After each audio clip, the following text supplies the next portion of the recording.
Disaster Laila ఇప్పుడు Vishwaksen cinema మీద జరుగుతున్న ట్రెండింగ్ హ్యాష్ ట్యాగ్ ఇదే. వైసీపీ వాళ్ళు చెప్పినట్టుగా ఈ సినిమా నిజంగానే డిజాస్టరా, సినిమాలో మ్యాటర్ ఏమైనా ఉందా లేదా, రివ్యూలు ఏం చెప్తున్నాయి, ట్విట్టర్ రివ్యూ ఏముంది, ప్యాకేజీ తీసుకున్న వాళ్ళు ఎలాంటి రివ్యూలు ఇస్తున్నారు, తీసుకోని వాళ్ళు ఎలాంటి రివ్యూలు ఇస్తున్నారు, అసలు ఈ రివ్యూల మధ్య సినిమా చూడడం అనేది ఎంతవరకు సేఫ్ నాట్ సేఫ్ అనేది చాలా పెద్ద ఎత్తున డిస్కషన్ జరుగుతుంది. ఏమని పృథ్వీ చేత లేకపోతే పృథ్వీ ద్వారా అనుకోకుండా జరిగిందో 11 మేకలకు సంబంధించిన ఒక హాట్ కామెంటు వైసీపీలోకి వెళ్ళి 25,000 ట్వీట్లు ఒక్కసారిని ఎగిసిపడ్డాయి, బ్యాన్ లైలా అని. ఇంతకీ అసలు లైలా రిలీజ్ అయిన ఈ శుక్రవారం సందర్భంగా అసలు ఆ స్టోరీ ఏంటి, దాంట్లో ఎలాంటి మెటీరియల్ ఉంది, లైలా ఎంతవరకు ఇందులో వర్కౌట్ అయింది కాలేదు, కొన్ని రివ్యూలు ఏం చెప్తున్నాయి. ఇన్ జనరల్గా ఈ సినిమాలని రివ్యూలు రాసే వాళ్ళకి కొంత ఏదో మొత్తాల్లో ముడుతుందని, దాన్ని బట్టి వాళ్ళు అది బాగుంది బాగలేదు లాంటి కొన్ని కామెంట్లు చేస్తారని చెప్పి ఒక టాక్ ఉంది. ఇది పక్కన పెడితే కొందరైతే cinema second half Laila character ఎప్పుడైతే వచ్చిందో దీని మీద అద్భుతంగా సినిమా కామెడీతో నడిచిందని.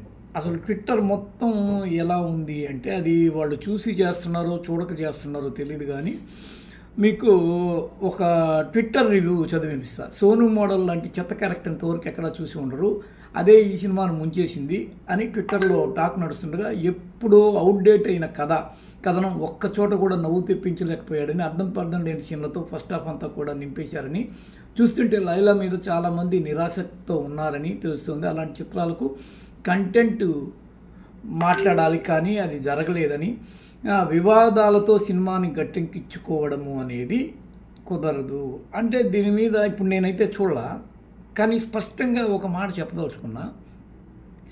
ఎప్పుడైతే ఒక సినిమా వివాదంలోకి వస్తుందో, ఇది రామ్ గోపాల్ వర్మ అనే ఒక మహద్దర్శకుడు ప్రవేశపెట్టిన అత్యంత అద్భుతమైన రివ్యాయుధమో లేకపోతే సినిమా ఆయుధం. రామ్ గోపాల్ వర్మ ఏం చేస్తారంటే సినిమా కన్నా ముందే వివాదం తయారు చేసి పెట్టి అది జనాలు చూసే విధమైన ఒక ఈకో సిస్టమ్ని తయారు చేసి పెడతాడు. వంగవీడి దగ్గర నుంచి అనుకుంటా ఇది మొదలైంది.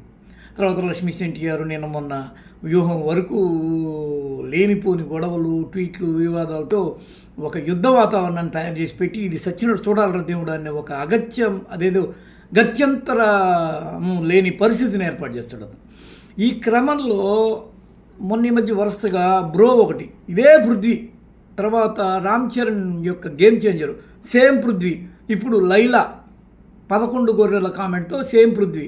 అసలు ఇతని లెగ్గో లేకపోతే అక్కడున్న సినిమాల యొక్క లోపల ఉన్న స్టఫో తెలియదు, కానీ అసలు వాటర్ ఫ్లాప్లు బ్రో ఎగిరిపోయిందా, రాంబాబు మీద అప్పుడు గొడవ చేశాడు. ఆ తర్వాత గేమ్ చేంజర్ అయితే ఆ 11 కూడా రావు అని చెప్పి ఇతను చెప్పాడు. ఇది ముందుగా రిలీజ్ అయింటే ఆ 11 కూడా వచ్చిండేవి కాదు. ఇప్పుడు మళ్ళీ అదే 11 పట్టుకొని ఇతన్ని ప్రయోగించారా లేకపోతే అతనే అన్నాడా తెలియదు మనకి, ఎందుకంటే లోపల ఏమన్నా జరుగుండొచ్చు. ఇతను ఒక సమయంలో సైబర్ క్రైమ్కి వెళ్ళి నాకు 1800 కాల్స్ వస్తాయని చెప్పి గందరగోళం చేసినోడు, హాస్పిటల్లో బెడ్డైజ్ అయినోడు, పెళ్ళాన్ని తీసుకొచ్చి సెంటిమెంట్ పండించినోడు, లాస్ట్కి ఈసారి ఎందుకు చెప్తాడు. ఇదంతా ఏదో ఒక ఫ్యాబ్రికేటివ్ సిచ్యువేషన్గా కనిపిస్తుంది.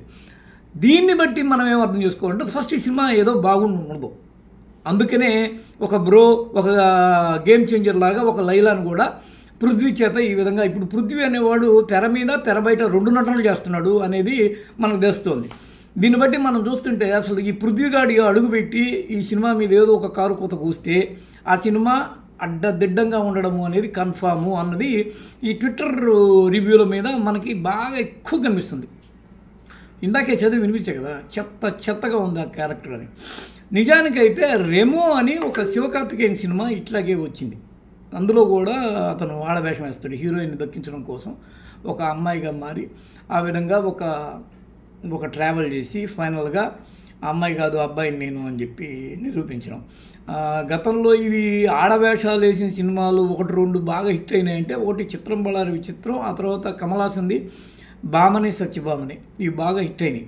సరే, ఇంకా ఆడవేషాలు వేసినవన్నీ హిట్ అవుతాయని ఏదో ఒక పిచ్చి సెంటిమెంట్ ఒకటి ఉండడం చిరంజీవి దగ్గర నుంచి, అందరూ వేసిన వాళ్ళే కదా, ఎన్టీఆర్ దగ్గర నుంచి.